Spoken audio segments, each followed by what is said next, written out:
Welcome to the Real News Network. I'm Gregory Wilpert, coming to you from Quito, Ecuador.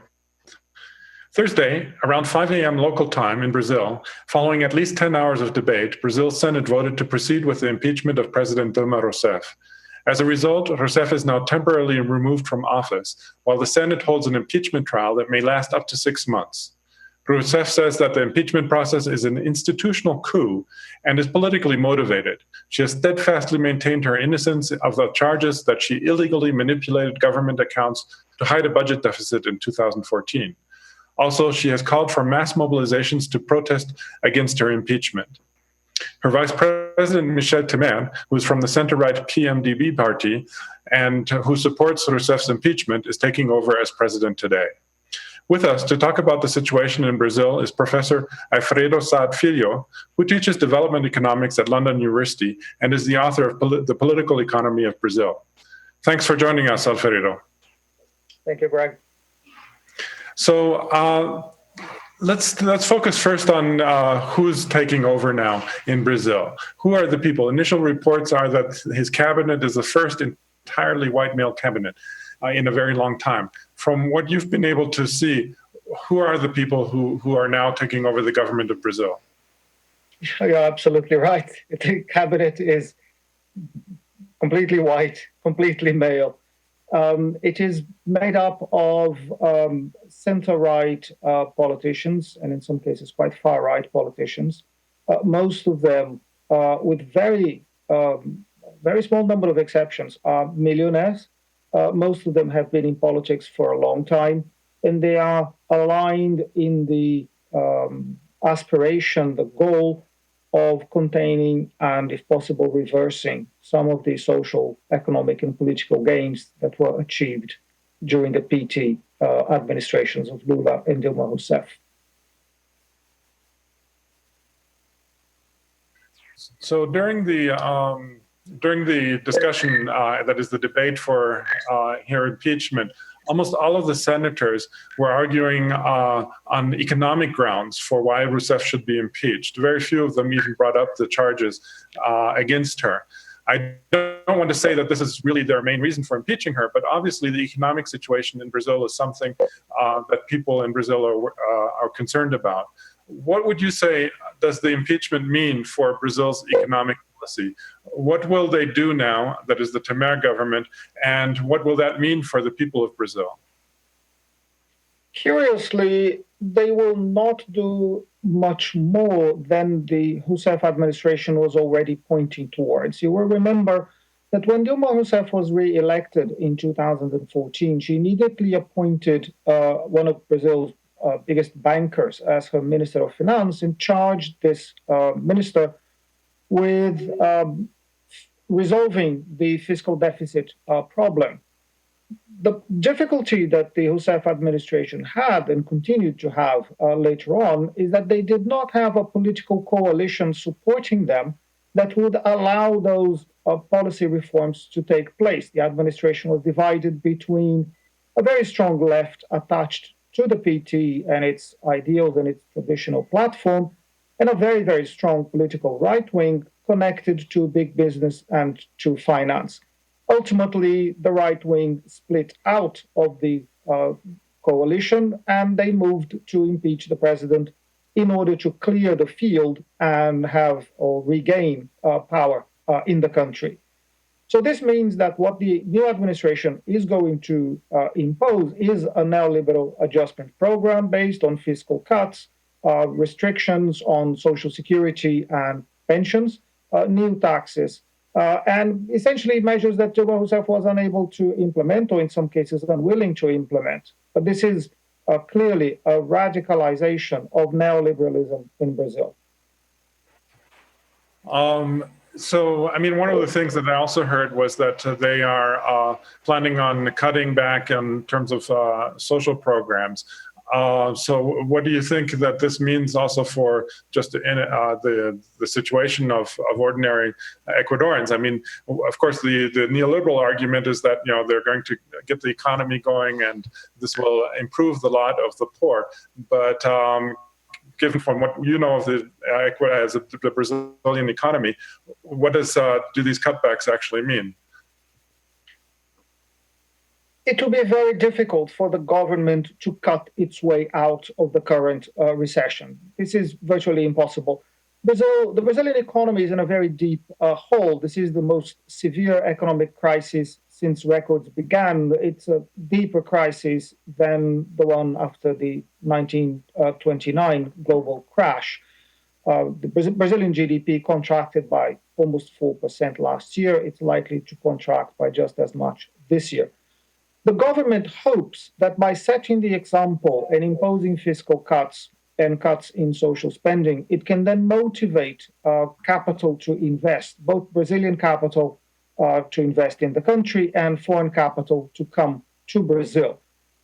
That remains to be seen, the extent to which this can be successful, but it will have to compensate the impact, the adverse impact of the fiscal cuts themselves.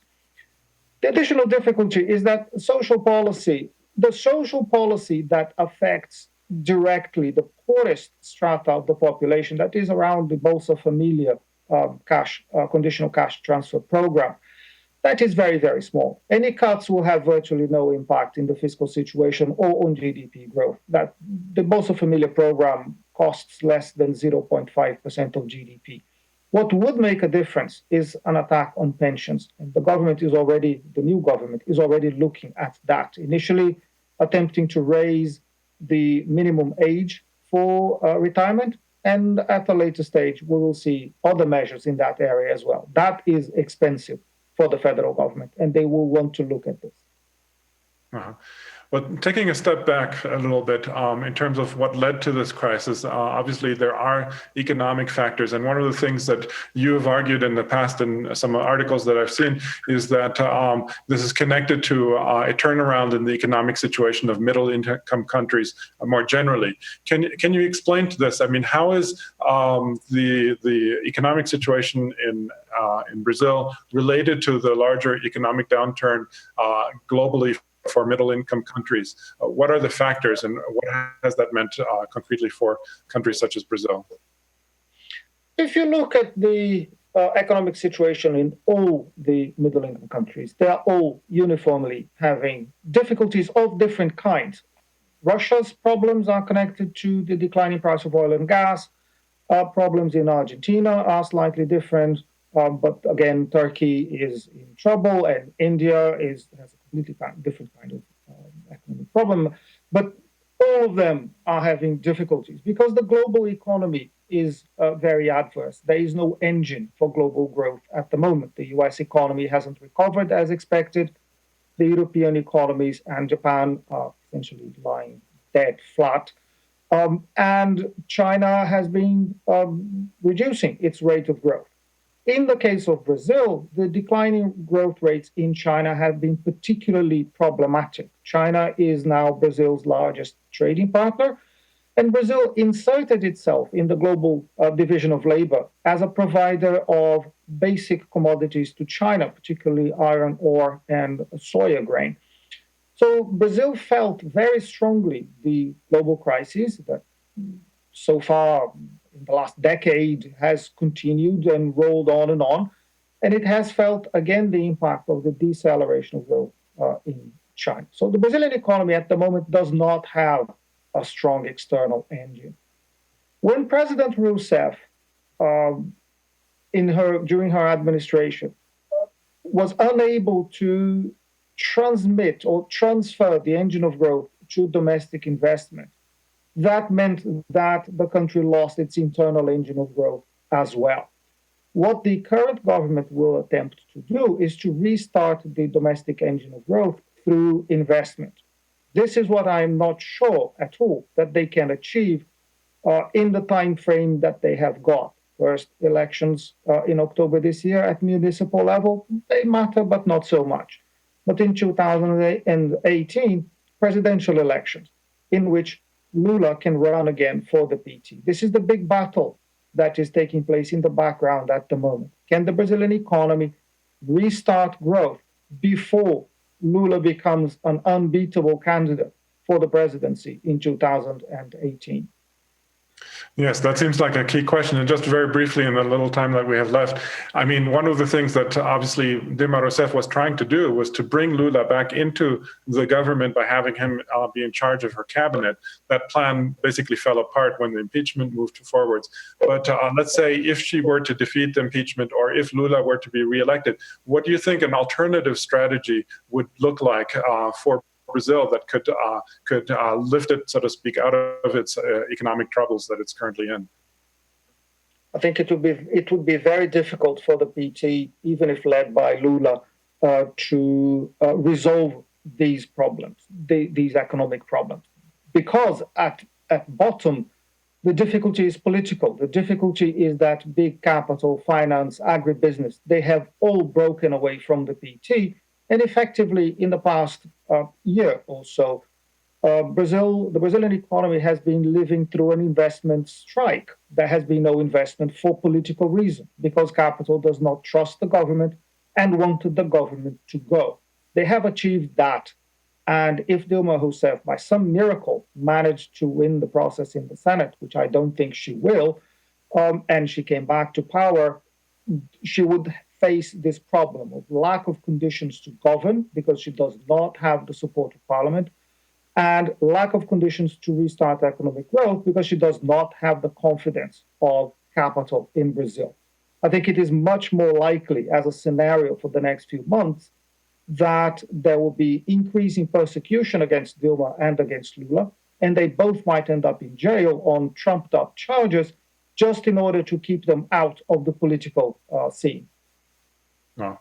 Well, we'll certainly be watching this very closely in the next days and weeks ahead. Well, thanks so much for talking to us about this, Alfredo. Thank you, Greg. And thank you for watching the Real News Network.